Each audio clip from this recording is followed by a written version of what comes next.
The first blast struck the shield generators on the edge of the colony. Emergency lights flashed red throughout the community hall as the building shook. People screamed and ran for cover. Ambassador Nari stayed seated, her jaw clenched. War leader Thexerl was shouting orders to his ship, commanding them to shoot down the rogue fighter. But it was fast, that little ship. It weaved between defensive fire, coming around for another pass. Its target was clear, the community hall where Krelva was held. "Get them to the shelter," Hyun shouted, grabbing Taemin and pulling him toward the emergency exit. Other security personnel reached for Krelva, but the alien was already moving. His massive frame surprisingly quick despite the restraints. They made it to the reinforced shelter beneath the hall, just as the second blast hit. The ceiling above them cracked, raining dust and debris. Taemin could hear the fighter's engine screaming overhead, circling for another attack. In the chaos, no one noticed Bori until she was already there. The white dog had somehow gotten past the security barriers and found her way to Taemin. She pressed against his legs, whining. "How did you get here, girl?" Taemin asked, but he was grateful for her presence. Krelva knelt down, bringing his massive head level with the dog. "Brave animal," he said softly. "You should not be here. It is not safe." Bori licked his scaled face, and despite everything, Krelva made that sound that might have been laughter. "This is insane," Hyun muttered, checking his weapon. "One fanatic is going to kill us all, and we are trapped like animals in a hole." "He will not succeed," Thexerl said firmly. The war leader had followed them into the shelter, too large for the space but refusing to leave. "My ship has orders to destroy that fighter." "It is only a matter of time. Time we may not have," Ambassador Nari pointed out. She was studying a tactical display on her wrist device. "The fighter is specifically targeting this location. He knows where Krelva is. As long as we stay here, we are in danger. And if we leave, we are exposed," Elder Daehyun added. Taemin looked at Krelva, and he could see the guilt on the alien's face. Krelva blamed himself for this, for all of it. "Let me go out there," Krelva said suddenly. "Let me face Realthar. He wants me, not you. If I surrender, he will stop." "Absolutely not," Thexerl rumbled. "Realthar is an extremist. He will kill you and then continue his attack. These fanatics want war to continue. Your death serves that goal. Then what do we do?" Jiwon demanded. She had arrived with a group of shuttle pilots all armed and ready to fight. "We cannot just hide here forever." Taemin looked at his sister, then at Ambassador Nari, then at Thexerl. An idea was forming in his mind. "Crazy, desperate, but maybe their only chance. What if we show him?" Taemin said. "Show him what we are trying to do here. Show everyone." "Show them what?" Hyun asked. "That we are not enemies. Not anymore." Taemin turned to Thexerl. "You lost your mate. I lost mine. We understand each other's pain. What if others could see that? What if both of our people could see that humans and Veltrak can stand together?" "You want to broadcast this?" Nari asked, and there was a gleam in her eye. "An open transmission sent to both fleets?" "More than that," Taemin said, warming to the idea. "Let me and Krelva speak. Let us tell our story. If Realthar wants to kill us, he will have to do it in front of both of our peoples." "That is a terrible plan," Hyun said flatly. "It is also our best plan," Jiwon countered. "Maybe our only plan." Thexerl was quiet for a long moment, his golden eyes studying Taemin. "You would risk your life for this? For peace with a people who killed your mate?" "My mate believed in peace," Taemin replied. "She believed that people could be better than their worst moments. I did not believe her when she was alive. Maybe it is time I started." "This is foolishness," Krelva protested. "You do not need to die for me." "I am not dying for you," Taemin said gently. "I am living for something bigger than both of us." Elder Daehyun stepped forward. "If we do this, we need to do it right. Ambassador, can you set up a broadcast to both fleets?" "Already working on it," Nari replied, her fingers flying over her device. "But we need to get you outside. The signal will be stronger, and more importantly, everyone will be able to see you. Which means Realthar will be able to see us too," Hyun pointed out. "I know," Taemin said. He looked down at Bori. "Girl, you need to stay here. Stay with Yoonji, okay?" But Bori just looked at him with those calm, knowing eyes. She was not going anywhere, and they all knew it. 10 minutes later, Taemin and Krelva stood in the open plaza at the center of the colony. Ambassador Nari had set up a portable broadcasting unit, transmitting their image to every ship in orbit, both human and Velthrak. Thousands of people were watching. maybe millions as the signal spread through the fleet networks. Thexral stood with them, a massive presence. He had removed his armor, standing in simple clothing, making himself vulnerable. It was a gesture of trust that did not go unnoticed. Above them, they could hear the fighter still circling, its weapons charged and ready. Rilthar was watching too, waiting. Taman stepped forward and began to speak. His voice was broadcast across the colony, across the fleets, across the void between their peoples. My name is Taman.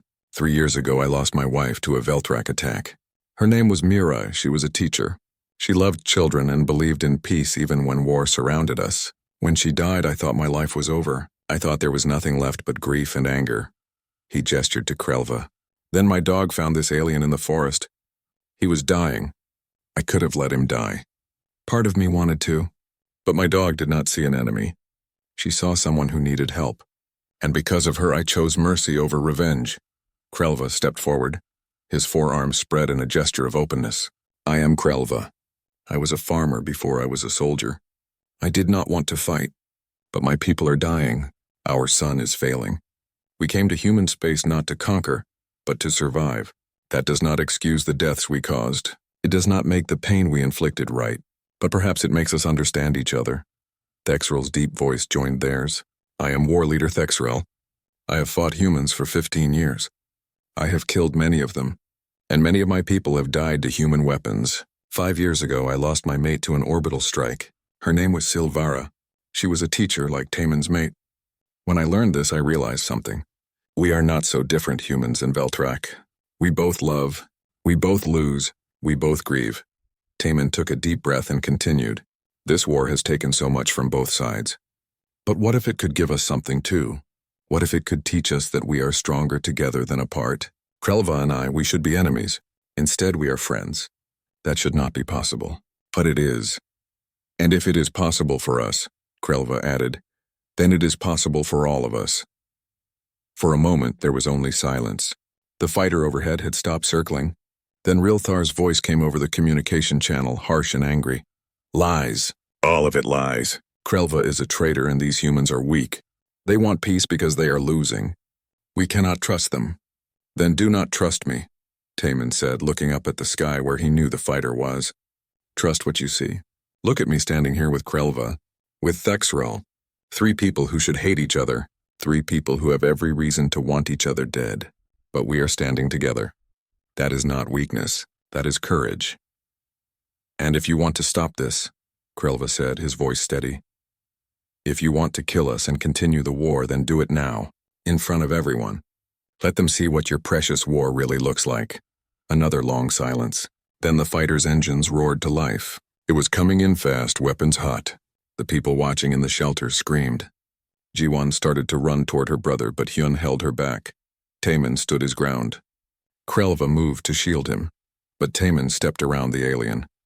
They would face this together, as equals.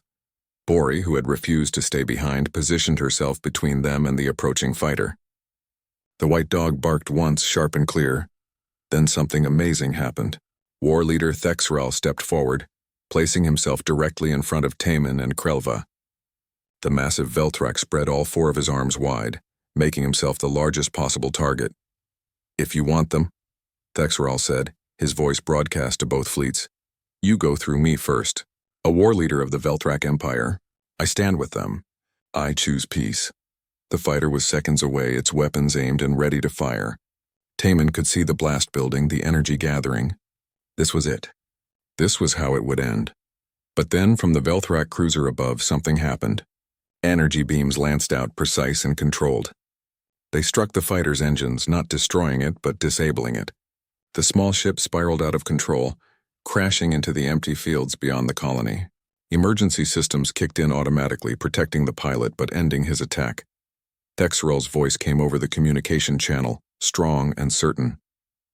Let it be known. Any who continue to pursue this violence will answer to me. The war is over. It ends here. It ends now. From both fleets, human and Veltrak, there was stunned silence. Then slowly responses began to come in. Some angry, some hopeful, some just confused.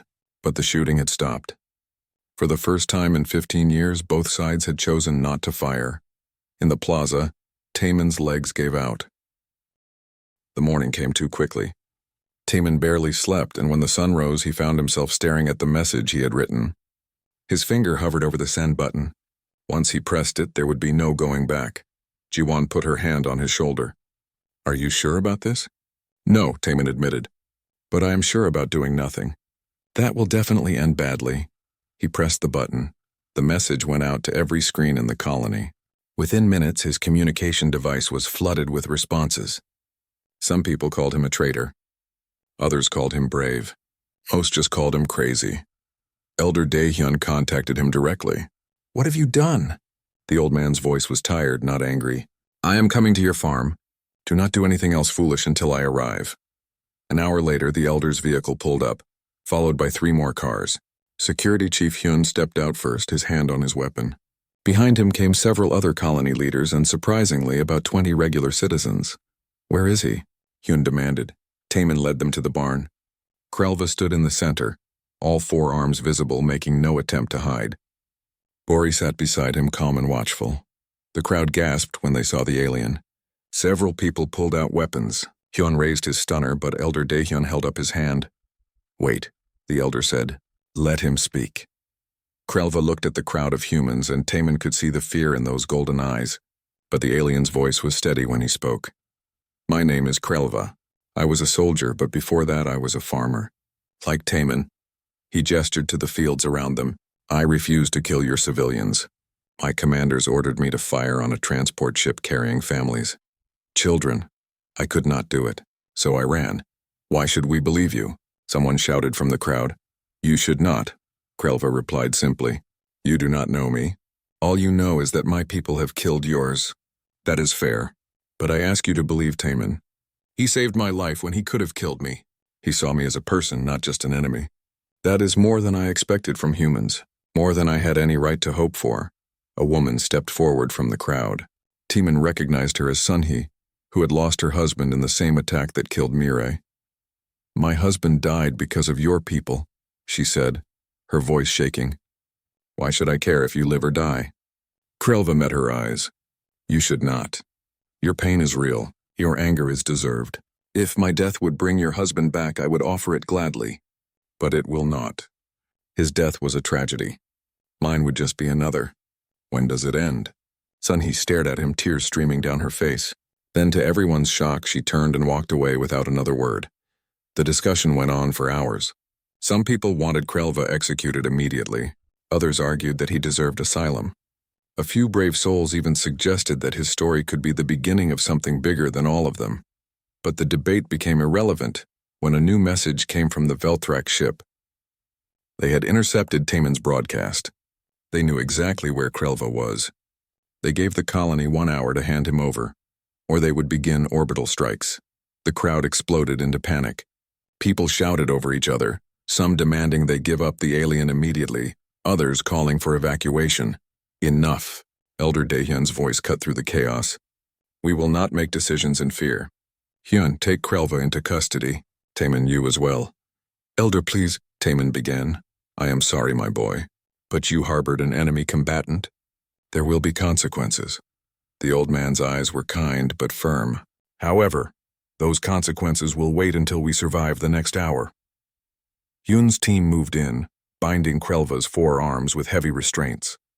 They did the same to Taman, though he did not resist. Jiwan started to protest, but Taman shook his head at her. This was the price of his choice. He would pay it. As they were being led away, Bori barked and tried to follow.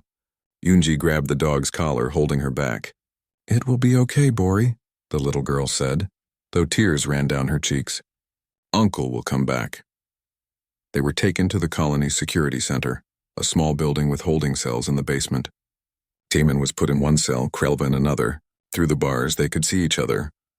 "I am sorry," Krelva said. "I brought this on you." "No," Taman replied. "I chose this. I would choose it again." Above them, they could hear the sounds of the colony preparing for the worst. Evacuation sirens, the roar of shuttles launching, people shouting orders. The Velthrak ship was coming, and everyone knew what that meant. Then something unexpected happened. A new ship appeared in orbit. Human design, but with diplomatic markings. The security feed showed it taking position between the Velthrak cruiser and the colony. A woman's voice came over the communication system. "This is Ambassador Nari of the Earth Diplomatic Corps. I'm requesting immediate discussion with both colony leadership and the Velthrak commander. I have urgent information regarding ongoing peace negotiations." "Peace negotiations?" Taman looked at Krelva in confusion. The alien seemed equally surprised. Elder Dahyun's response was swift. "Ambassador, you are welcome here. But I am not sure the Velthrak will agree to talk." There was a long pause. Then a new voice came through, deep and resonant. A Velthrak voice. "This is War Leader Thexrel of the Velthrak Empire. I will hear what the human ambassador has to say. But the deserter must still face justice." "Then let us discuss justice," Ambassador Nari replied calmly. "I suggest a meeting on the colony surface. Neutral ground." 2 hours later, the most important people in the sector gathered in the colony's community hall. Ambassador Nari was a sharp-eyed woman in her 50s with gray hair and an expression that suggested she had seen everything. Across from her sat War Leader Thexral, a massive Velthrak who made even Krelva look small. His scales were darker, almost black, and marked with scars from countless battles. Elder Daehyun sat between them, looking overwhelmed. Security Chief Hyun stood against the wall, watching everything carefully. And surprisingly, Taman and Krelva were brought up from the cells to attend, though they remained in restraints.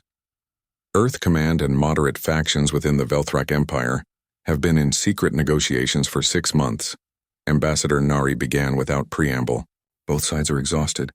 The war is draining resources neither side can afford to lose. We are close to a peace agreement." "Then why are we still fighting?" Hyun demanded. "Because peace is fragile," Thexral rumbled. "There are those on both sides who want war to continue. They profit from it. They gain power from it. Any peace agreement needs proof that it can work." "And that brings us to Krelva," Nari said, looking at the restrained alien. "A deserter who refused to kill civilians, saved by a human who could have killed him, protected by humans who had every reason to hate him. This is the story both sides need to hear. He is still a deserter," Thexral said coldly. "He disobeyed direct orders. Under Velthrak law, that means death. And under human law, Taman committed treason by aiding an enemy," Nari countered. "So we are at an impasse, unless we choose to see this differently." "How?" Elder Daehyun asked. Nari smiled slightly. "What if Krelva is not a deserter but a refugee? What if Taman is not a traitor but a peacemaker? What if this colony becomes the first place where humans and Velthrak choose cooperation over conflict?" The room was silent. Then Thexral spoke, and his voice was tired. "I lost my mate to human orbital strikes. 5 years ago. She was a teacher training young ones. She died when your people bombed an education center they thought was a military base." Taman's breath caught. "My wife was a teacher too. She died in a Velthrak strike on our settlement." The war leader's golden eyes met Taman's, and something passed between them. Recognition, understanding, shared grief. "We are both widowers," Thexral said quietly. "Both lost mates to this endless war. How many more must die before it ends?" "That is what I am asking," Nari said.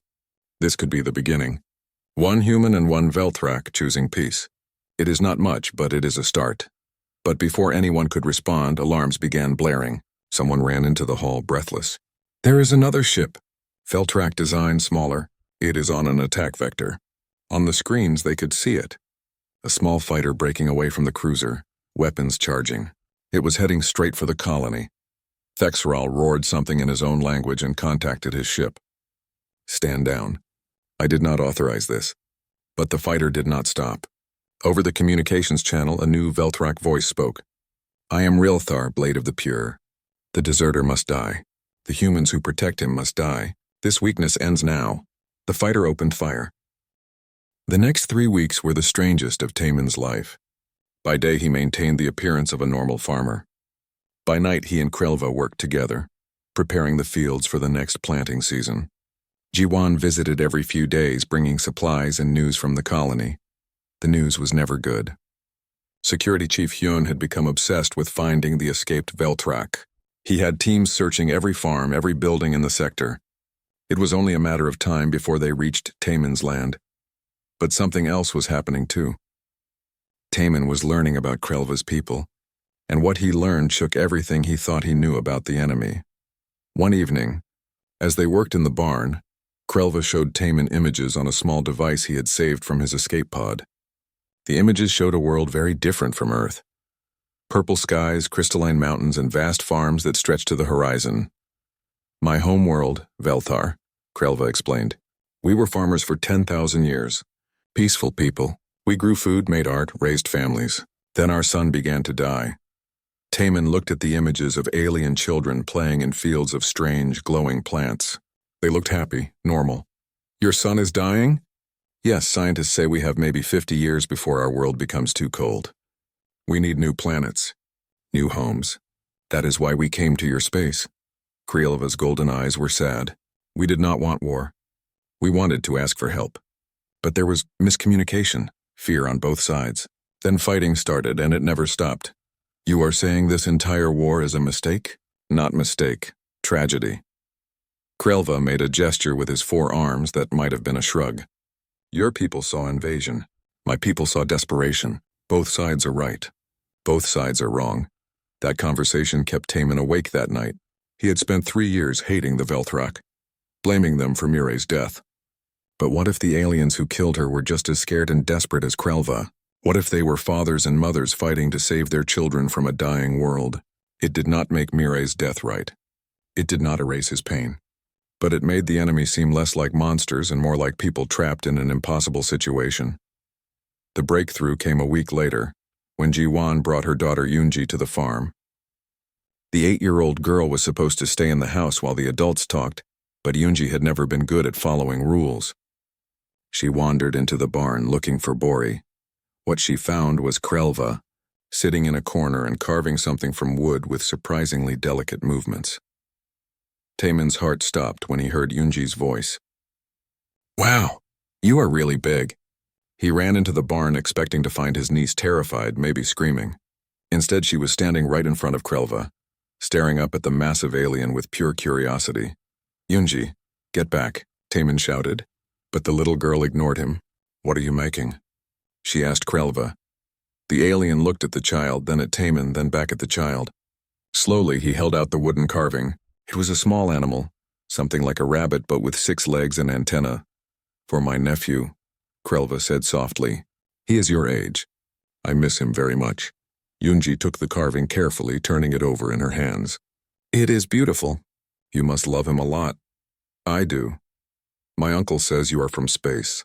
Are all space people as nice as you? Krelva made a sound that might have been a laugh. Some nice, some not nice. Like your people, I think. Yunji nodded seriously as if this made perfect sense to her. Then she held out the carving. You should keep this, so you can give it to your nephew when you see him again. Something in Krelva's expression changed. His golden eyes became bright, and Taman realized with shock that the alien was crying. The tears were clear like human tears, but they left faint silver trails on his scaled cheeks. Thank you, small one, Krelva whispered. After that day, Yunji became a regular visitor. She would sit with Krelva and ask him endless questions about his homeworld. What did they eat? What games did children play? Did they have dogs? Krelva would answer patiently, clearly happy to talk about his home. Watching them together, Taman felt something shift inside him. This alien, this supposed enemy, was gentle with a human child. He told stories and carved toys and spoke of his family with love.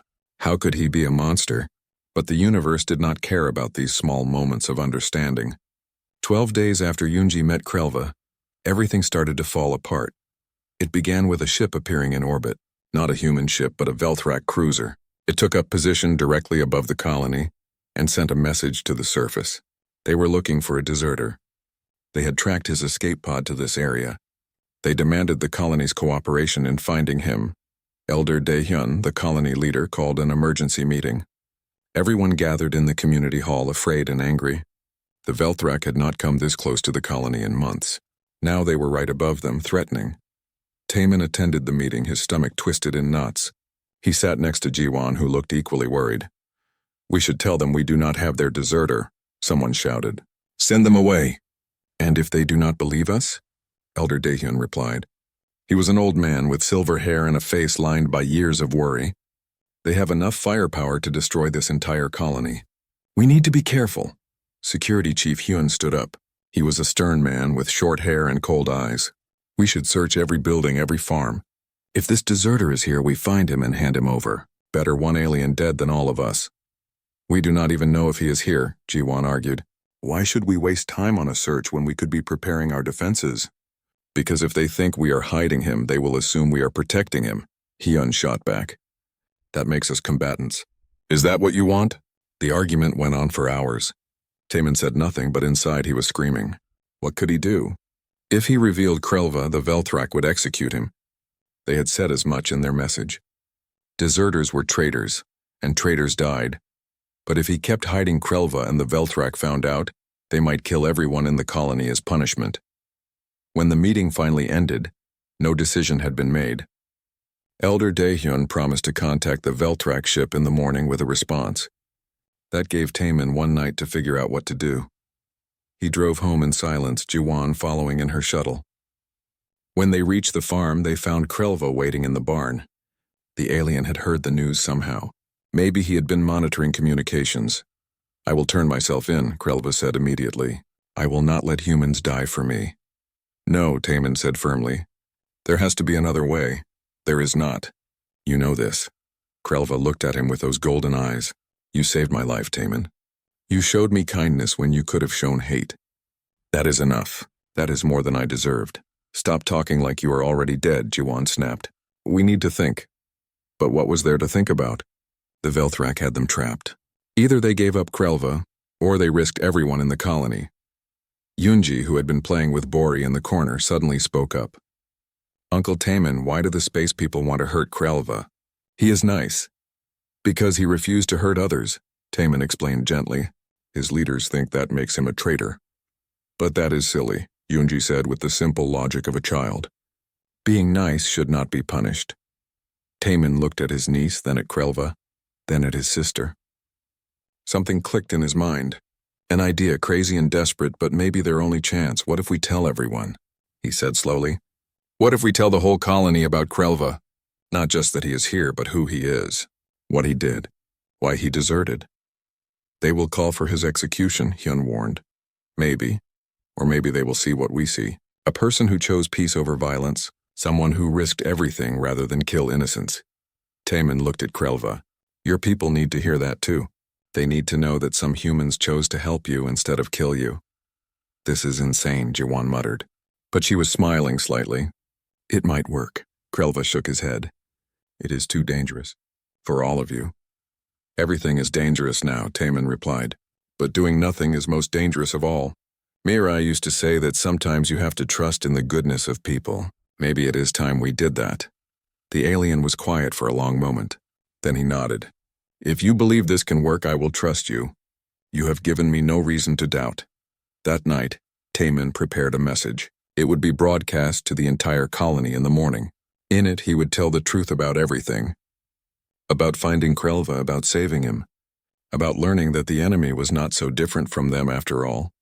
As he wrote, Bori lay at his feet and Krelva sat nearby, carving another small wooden figure. This time it was a dog that looked remarkably like Bori. Whatever happened tomorrow, everything was about to change. 3 days passed before the Velthrak finally woke up. Taemin had been changing bandages when those golden eyes suddenly snapped open, sharp and aware. For a moment neither of them moved. Then the alien lunged. Despite its injuries, the creature was fast. One massive hand wrapped around Taemin's throat, lifting him off the ground. Taemin gasped for air, clawing at the scaled fingers, his vision starting to blur. Then Bori barked. A single sharp sound. The alien's head turned toward the dog. Bori stood between them and the barn door, not growling, not attacking, just watching with calm, steady eyes. Something in that gaze made the Velthrak hesitate. Its grip on Taemin's throat loosened. Taemin fell to the ground, coughing and gasping. The alien staggered backward, 3 of its 4 arms clutching at wounds that had reopened. It said something in its own language, harsh and guttural sounds that Taemin could not understand. Then it collapsed, unconscious again. After that incident, Taemin started keeping his stunner closer. He also started learning the Velthrak language. The military had databases full of intelligence on the enemy, including language files. Every night after checking on his patient, Taemin would sit at his computer and practice the strange clicking sounds. It took another week before the alien woke up again. This time it did not attack. It simply watched Taman with wary eyes as he approached with food and water. "I am not going to hurt you," Taman said slowly in Velthrak. His pronunciation was terrible, but the alien's eyes widened in surprise. "You were injured. I helped you. Understand?" The alien stared at him for a long moment. Then it spoke, its voice deep and rumbling. "Why?" That single word, spoken in heavily accented human language, caught Taman off guard. "You speak our language?" Some words. Military training. The alien's golden eyes studied him. "Why help enemy?" Taman looked at Bori, who had curled up at the foot of the table. "My dog found you. She wanted me to help. So I did." The alien followed his gaze to Bori. Something strange crossed its face, an expression Taman could not read. "Your animal saved my life? Her name is Bori, and yes, I suppose she did." Over the next few days, they began to communicate. The alien's name was Krelva, which apparently meant one who plants in the Velthrak language. Taman found that darkly funny. Here he was, a farmer, helping another farmer who had been forced to become a soldier. Krelva explained in broken sentences what had happened. His ship had been ordered to fire on a civilian transport. When Krelva refused, the ship's commander tried to execute him. He had stolen an escape pod and fled, but the pod was damaged in the escape. He had expected to die when he crashed. "My clan, we grow food," Krelva said, struggling with the words. "I did not want to be warrior, but Empire needs soldiers. No choice." Taman understood that feeling better than he wanted to admit. "I was a medic. I saved lives. Then they killed my wife. After that, I came here to hide from the war." "Wife?" Krelva tilted his head, the gesture strangely human-like. "My mate, my partner. She died 3 years ago in a Velthrak attack." Krelva was quiet for a long time. When he spoke again, his voice was softer. "I am sorry. War takes much from both sides." That conversation changed something between them. They were not friends, not yet. But they were not exactly enemies anymore either. As Krelva grew stronger, he began helping around the farm. His forearms made him surprisingly efficient at work. He could carry twice what Taman could, and his natural strength made heavy lifting easy. At first, Taman was nervous having the alien out in the open, but his farm was isolated. As long as they stayed away from the main buildings, no one would see them. Bori seemed to enjoy having Krelva around. She would follow the alien through the fields, tail wagging. Krelva, in turn, would sometimes stop his work to pat the dog's head with one of his huge hands. The gentleness of that gesture always surprised Taman. 2 weeks after the alien woke up, everything almost fell apart. Taman heard the sound of a shuttle landing and felt his heart drop into his stomach. He ran to the window and saw his sister's ship touching down near the house. Jiwan was early. She was not supposed to visit for another month. "Krelva, hide." "Now," Taman hissed. The alien understood the urgency and moved quickly despite his still healing injuries. He disappeared into the barn's hidden storage area, a space Taman had built for equipment. Taman rushed outside to meet his sister, forcing a smile. Jiwan was shorter than him, with the same dark eyes and quick smile. She was a shuttle pilot, one of the best in the colony. Right now she looked tired. "Appa." She hugged him tightly. "I needed to see you. Things are getting bad up there.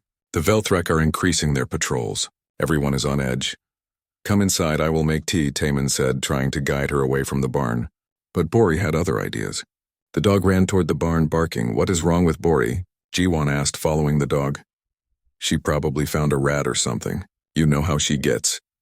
Taman tried to sound casual, but his hands were shaking. Jiwan stopped walking and looked at him carefully. "Appa, what is going on?" "You are acting strange." "Nothing is going on. I am just surprised to see you. You are a terrible liar. You always have been." She crossed her arms. "What are you hiding?" Taman looked at his younger sister. They had always been close, especially after their parents died. She had been there for him when Mireille was killed. She was the only family he had left. Could he trust her with this? Did he have a choice? "If I tell you something, you have to promise not to do anything crazy," he said finally. Jiwan's expression became serious. "What did you do?" "I saved a life." "That is all? Just saved a life?" He led her to the barn and opened the hidden storage area. Krelva emerged slowly, his massive frame filling the doorway. Ji-won took one look at the Velthrak warrior and pulled out her pistol. "Are you insane?" she shouted. "That is the enemy. That thing probably killed dozens of our people." "He is a deserter just like me," Taemin said calmly, though his heart was racing. "He refused to kill civilians. His own people tried to execute him for it." "And you believed him?" "Appa, these things killed Mirai." "I know. Do you think I do not know that?" Taemin's voice rose. "Every day I look at this alien and see the people who took her from me. But he is not one of them. He is just a farmer who was forced to fight in a war he does not believe in." Ji-won's gun hand wavered. She looked at Krelva, who stood perfectly still, making no threatening moves. "Say something," she demanded. "Speak." "I am sorry for your loss," Krelva said slowly in human language. "I did not kill your mate, but my people did. I understand your anger." Ji-won stared at the alien for a long moment. Then she lowered her gun and turned to Taemin. "This is crazy. If security finds out, they will arrest you both, I know. And they are looking. There was a report about a crashed escape pod in this sector. Chief Hyun is organizing search teams." Taemin felt cold. "How much time do we have?" "Maybe a week. Maybe less." Ji-won looked between her brother and the alien. "I must be as crazy as you are, but I will help. We need to move him somewhere safer. You will help us?" Taemin could not hide his surprise. Ji-won sighed and holstered her pistol. Mirai would have helped him. She always said we should be better than our enemies. Maybe it is time we actually tried. That night, the three of them sat in the barn planning. Bori lay between Taemin and Krelva, completely at peace. Looking at them, Taemin felt something he had not felt in 3 years. Hope. The morning sun rose over the fields of New Seoul Colony, painting the sky in shades of orange and pink.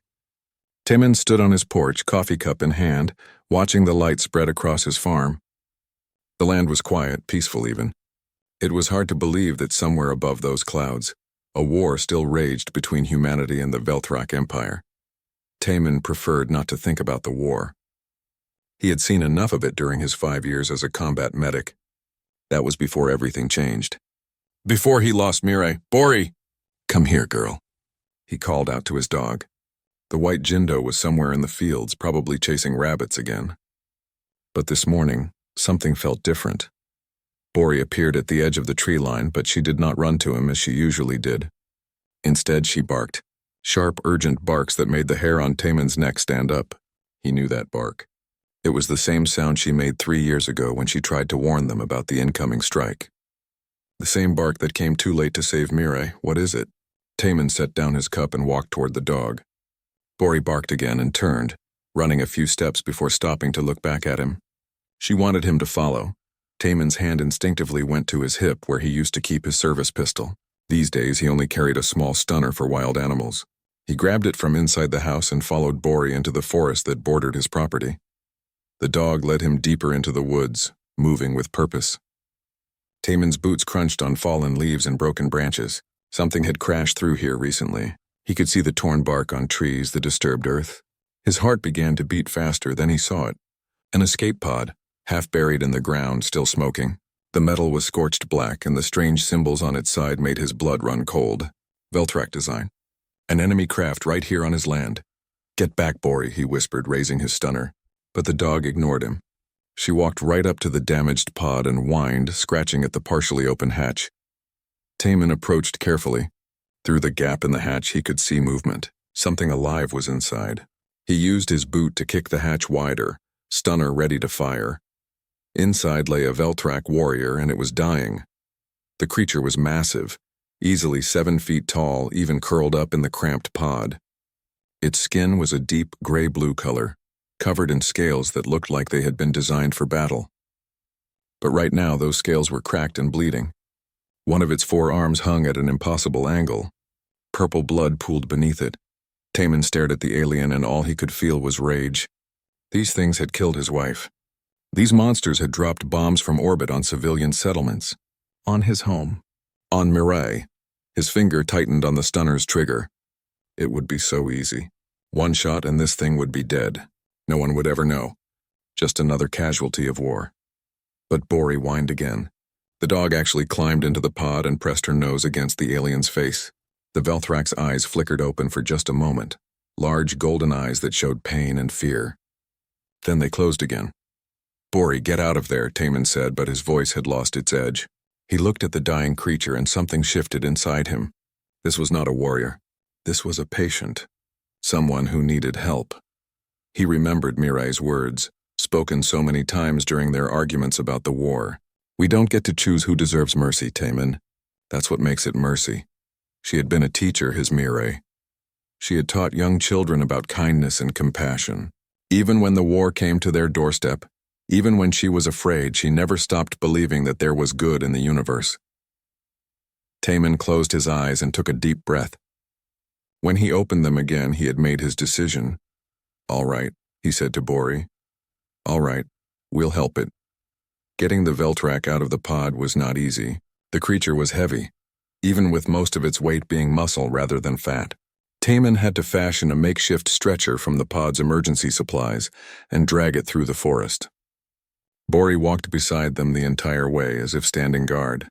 By the time they reached the barn, Taman was exhausted and covered in the alien's purple blood. He had set up a medical area in the barn years ago, back when he first started farming and needed to treat injured livestock. The equipment was basic, but it would have to do. He laid the Veltrak on the largest table and began cutting away the damaged armor. Underneath the creature's body was a mess of injuries. Burns, broken bones, internal bleeding. Taman's medical training kicked in automatically. Airway, breathing, circulation. The basics were the same for any living being. The alien's anatomy was different from a human's, but not as different as he expected. 4 arms instead of 2, but the same basic structure. Hearts in a similar location, though it seemed to have 2 of them. Lungs that processed oxygen just like human lungs. As Taman worked, cleaning wounds and setting broken bones, he found himself talking to the unconscious alien. "You're lucky Bori found you. Lucky she's a better person than I am. If it was just me, I would have left you there to die." The alien did not respond, of course. Its breathing was shallow but steady. Hours passed. Taman used every bit of his medical knowledge, adapting human techniques to alien physiology. He could not use most of his medicines.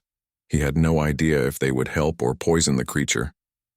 So he focused on the physical injuries, on stopping the bleeding and stabilizing broken bones. When he finally stepped back, the sun was setting. He was covered in sweat and blood, both red and purple, but the Veltrak was still breathing, still alive. Bori lay down beside the table, her head on her paws, watching the alien with patient eyes. Taman looked at his dog and shook his head. "What have we done, girl? If anyone finds out about this, they'll call me a traitor. They'll say I'm helping the enemy." But Bori just wagged her tail slightly, as if to say that she knew he had done the right thing. Taman pulled up a chair and sat down heavily. He would need to stay here and monitor the alien through the night.